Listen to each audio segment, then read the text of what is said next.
ओम नमः शिवाय। एक साहूकार बहुत अमीर था। उसके पास धन धान की कोई कमी नहीं थी। साहूकार के पास सभी ऐश्वर्य और सुख के साधन थे। भी उसको एक बहुत ही बड़ा कष्ट था कि उसके कोई औलाद नहीं थी। दिन रात वह इसी चिंता में लगा रहता और पुत्र पाने के लिए हर सोमवार को भगवान चंद्रदेव और शिव जी की पूजा किया करता था। साहूकार की भोलेनाथ के प्रति ऐसी भक्ति देखकर एक बार माँ पार्वती जी ने शिव जी से कहा, हे नाथ, ये साहूकार आपका अनन्य भक्त है और सदैव ही आपका व्रत और पूजा भक्ति भाव से किया करता है। आप कृपा करके इसकी मनोकामना को पूरी कर दें।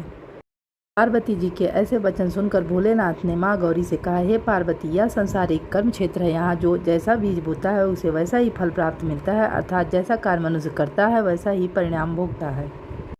किंतु माँ पार्वती आग्रहपूर्वक बोली कि हे महादेव, अगर आप अपने भक्तों की मनोकामनाएं पूरी नहीं करेंगे तो भगवान की भक्ति मनुष्य क्यों करेंगे। पार्वती जी के इस प्रकार बार बार आग्रह करने पर शिव जी ने कहा, हे शिवे, इस साहूकार के कोई पुत्र नहीं है। इसी कारण यह दिन रात चिंतित व दुखी रहता है। इसके भाग्य में संतान न होने पर भी मैं इसे पुत्र प्राप्ति के लिए वरदान देता हूँ, किंतु इसका पुत्र केवल 12 वर्ष तक ही जीवित रह सकता है। इसके बाद वह मर जाएगा। इससे अधिक मैं इस साहूकार के लिए कुछ भी नहीं कर सकता।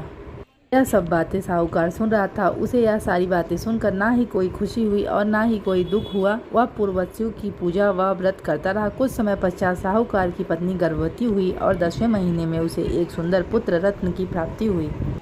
साहूकार के घर में बहुत सारी खुशियां मनाई गई, किंतु साहूकार ने अपने पुत्र की 12 वर्ष की उम्र जानकर कोई खुशी प्रकट नहीं की और इस संबंध में किसी को नहीं बताया। वह बालक धीरे धीरे बड़ा होने लगा।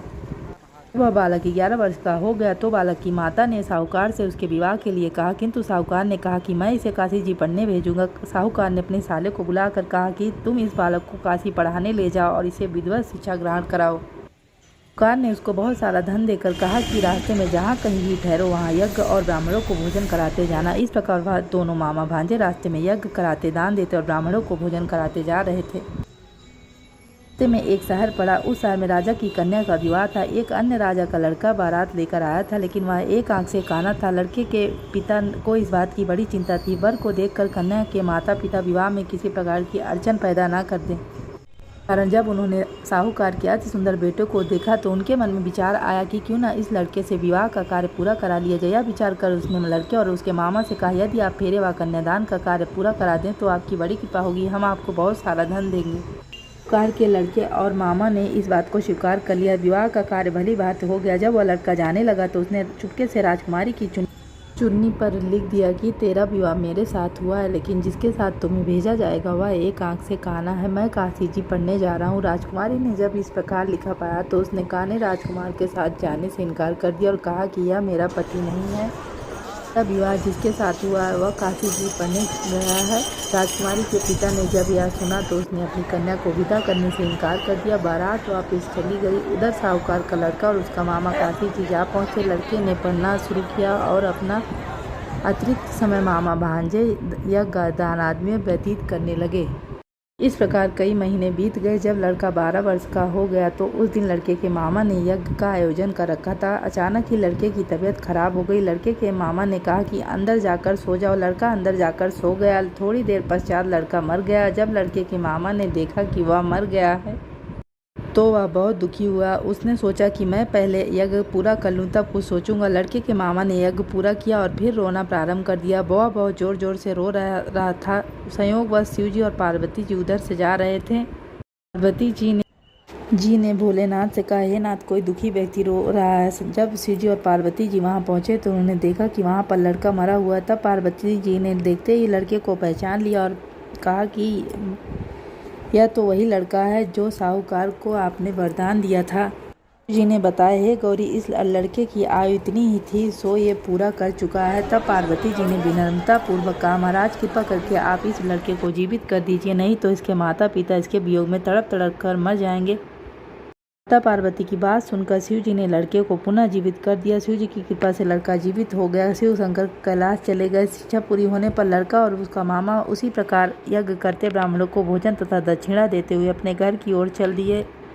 रास्ते में दोनों वही उसी शहर आए जहाँ लड़के की शादी हुई थी। वहाँ पहुँचकर दोनों ने यज्ञ करना शुरू कर दिया। जब ये दोनों यज्ञ कर रहे थे तो उस लड़के के ससुर यानी वहाँ के राजा ने, जो उधर से घोड़े पर बैठकर अपने सेवकों के साथ जा रहा था, उसने लड़के को पहचान लिया। राजा ने महल में ले जाकर दोनों की खूब सेवा की।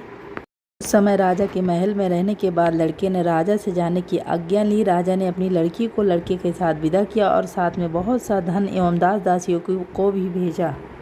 जब वे अपने शहर में आए तो लड़के के मामा ने कहा, पहले मैं तुम्हारे माता पिता को तुम्हारे आने की खबर कर आता हूँ, तब तक तुम अपनी पत्नी सहित यहाँ आराम करो। ऐसा कहकर लड़के का मामा साहूकार को अपने पुत्र के आने की खबर देने चला गया। घर आकर उसने देखा कि उसके बहन और बहनोई छत पर बैठे हुए हैं और उन्होंने यह प्रण कर रखा, यदि उनका बेटा जीवित होकर लौट आया तो वह छत से नीचे उतर आएंगे, नहीं तो छत से कूदकर अपने प्राण त्याग देंगे। लड़के के मामा ने जब यह समाचार उन्हें सुनाया कि उनका लड़का जीवित लौट आया है तो उन्हें विश्वास नहीं हुआ। तब लड़के के मामा ने शपथ खाकर कहा कि आपका पुत्र अपनी स्त्री और बहुत से धन और दास दासियों सहित घर आ गया है। तब साहूकार और उसकी पत्नी छत से नीचे उतर आए तथा प्रसन्नता के साथ अपने बेटे और बहू का स्वागत किया। सभी प्रसन्नता के साथ रहने लगे। इस प्रकार भक्ति भाव से जो भी प्राणी सोमवार के व्रत का पालन करता है तथा प्रेम पूर्वक इस कथा को सुनता व पढ़ता है तो उसके सभी कष्ट दूर होते हैं, सारी मनोकामनाएं पूरी होती हैं। इस लोक में सभी सुख सुविधाओं को भोग कर अंत में उसे शिवलोक की प्राप्ति होती है। इस प्रकार सोमवार के व्रत को करना चाहिए, फिर उद्यापन करें। इस व्रत के प्रभाव से मानवों को सभी सुखों की प्राप्ति होती है। ओम श्री शिवाय नमस्तुभ्यम का जाप करना चाहिए।